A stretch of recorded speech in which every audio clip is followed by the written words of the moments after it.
Hi, welcome back to my channel. तो आज हम सीखेंगे कि सेल के केस में जर्नल एंट्रीज किस तरीके से पास करनी है। ओके, तो सबसे इम्पॉर्टेंट चीज़ जो बच्चों आपको समझनी है, सी सेल्स पे कौन से अकाउंट का अकाउंट का गोल्डन रूल अप्लाई होता है? Nominal account. ठीक है, और नॉमिनल अकाउंट का गोल्डन रूल क्या बोलता है? Golden rule, debit all expenses and losses, credit all incomes and gains। ठीक है, तो सेल आपकी क्या होती है? सेल आपकी इनकम है, तो सेल हमेशा क्या होगी? क्रेडिट। ओके, तो सेल के केस में जनरली एंट्रीज क्या बनती हैं? कैश या फिर बैंक, या फिर अगर उधार में है सेल तो debtors account debit to sales account, right? Being goods sold in cash, bank और on credit if the sale is a credit sale. तो मैंने 4 डिफरेंट केसेस लिए हैं सेल्स के, जो कि मैं अभी आपको बताऊंगी। और एग्जाम में बच्चों सेल्स के लिए ये इनफ है एग्जाम्पल्स, ज़्यादा मतलब आप एक्सपेक्ट नहीं कर सकते कोई डिफ़िकल्ट एंट्री सेल से बनेगी। So this should be sufficient. Okay, हाँ, okay, let's start. So goods sold worth ₹2000। एक चीज़ बच्चों, ये मैंने आपको परचेजेस में भी बताई थी, याद रखनी है। जब तक किसी सेल या परचेज की एंट्री में कैश मेंशन ना हो, तब तक आपको कैश में सेल नहीं दिखानी है या कैश में परचेज नहीं दिखानी है। ठीक है, तो हमेशा आप क्या मानोगे? अगर कैश मेंशन नहीं है, एंट्री में कैश वर्ड नहीं लिखा, तो आप हमेशा उधार मानोगे। ठीक है, तो सोल्ड, गुड्स सोल्ड, सेल की एंट्री, सेल हमेशा क्या होगी? Credit to sales account. तो सेल का तो प्लेस फिक्स हो गया कि सेल क्रेडिट ही होगी। अब आपको दूसरा देखना है डेबिट क्या होगा। ठीक है, तो सेल करने से क्या बनते हैं बच्चों? डेटर, देनदार। आप किसी को उधार सामान बेचोगे, ठीक है, तो वो आपका क्या बन जाएगा? देनदार, डेटर। ठीक है, तो डेटर्स क्या हो जाएंगे? डेबिट। लास्ट क्लास में अगर याद हो तो मैंने बताया था, डेटर्स क्या है आपकी? असेट, और when there is an increase in asset तो क्या हो जाएगा? डेबिट। तो debtors account debit to sales. हम क्या मान रहे हैं? कि सेल्स आपने किस में किया है? उधार में, क्योंकि कैश मेंशन नहीं है। Being goods sold, right? Let's move to the next entry. Next क्या है? Goods sold for cash to Gaurav ₹5000। अब यहाँ पे बोला कैश, तो कैश ओवरराइड्स एवरीथिंग। अगर किसी एंट्री में कैश मेंशन हो गया तो आप कैश से ही एंट्री करोगे, फिर फर्क नहीं पड़ता पार्टी का नाम दिया है या पार्टी का नाम नहीं दिया। ठीक है, तो यहाँ में गौरव से कोई फर्क नहीं पड़ेगा, इंपॉर्टेंट नहीं हमारे लिए।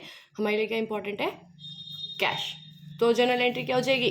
सेल की है तो टू सेल्स अकाउंट। सेल को पहले क्रेडिट कर दो। जो जो चीज़ आपको पता है ना, एंट्री में आपको पता है परचेज हमेशा डेबिट होती है, तो परचेज को पहले डेबिट लिखो, फिर दूसरा पार्ट देखो। ऐसे ही सेल में आपको पता है कि सेल क्रेडिट होगी। आई एम सो सॉरी, मेरा गला अभी तक काफ़ी ख़राब है। तो टू सेल्स अकाउंट, तो डेबिट यहाँ पे क्या हो जाएगा? क्योंकि कैश मेंशन है तो cash. So cash account debit 5000। Being goods sold in cash.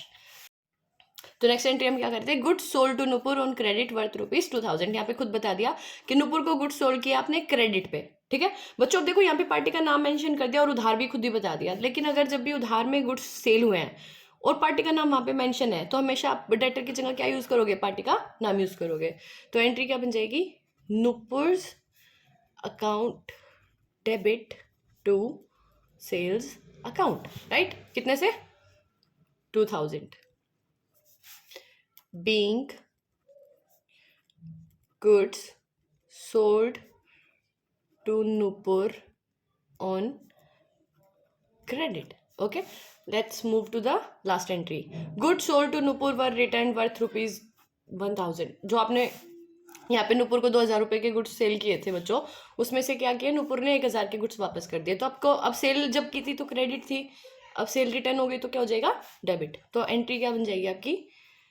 Sales return account debit to Nupur. पहले आपने डेटर बनाया था जब नूपुर को सेल की थी, ठीक है? अब उसके अकाउंट से देखो, आपने 2000 रुपये कहा था नूपुर को कि हमने आपको सेल करी है 2000 की, आप हमें 2000 रुपये दोगे।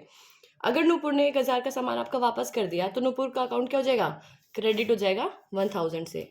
टू नूपुर्स अकाउंट, कितने से 1000। देखो पहले उसको 2000 देने थे, जैसे ही सेल रिटर्न हुई तो 1000 कम कर दिया उसके अकाउंट से, अब उसको सिर्फ कितने देने हैं 1000। तो being goods returned by Nupur worth ₹1000। तो जल्दी से एक बार समराइज कर देती हूँ 2 मिनट में आज की क्लास को। तो मेन चीज़ आपको क्या रखनी है, फर्स्ट सेल हमेशा क्रेडिट होगी और cell return of course debit हो जाएगी, ठीक है। जब तक एंट्री में कैश वर्ड ना मेंशन हो, आप कैश में जर्नल एंट्री पास नहीं करोगे सेल की। आप क्या लिख दोगे, डेटर। कहीं पे अगर क्रेडिट सेल मेंशन किया क्वेश्चन में कि क्रेडिट सेल है, ठीक है, अगर पार्टी का नाम दिया हुआ है, पार्टी का नाम भी मेंशन है, तो एंट्री हमेशा किसके, पार्टी के नाम से होगी, है ना। जैसे नूपुर वाला केस था, तो क्या लिखोगे, मान लो XYZ को सेल की, तो XYZ डेबिट टू सेल्स। लेकिन सिर्फ आपने बोला क्रेडिट सेल की, पार्टी का नाम ही मेंशन नहीं है, तो क्या करोगे, debtors debit to sales. Okay, तो ये चीज़ आपको ध्यान रखनी है। 2 तरह की सेल होती है, कैश सेल, दूसरी क्रेडिट सेल। कैश सेल में कैश डेबिट हो जाएगा, सेल क्रेडिट, और यहाँ पे डेटर्स डेबिट हो जाएंगे, पार्टी का नाम डेबिट हो जाएगा टू सेल्स। आई होप कि ये क्लास आपके लिए हेल्पफुल रही होगी। Thank you, stay tune, next video में मिलते हैं आपसे, बाय।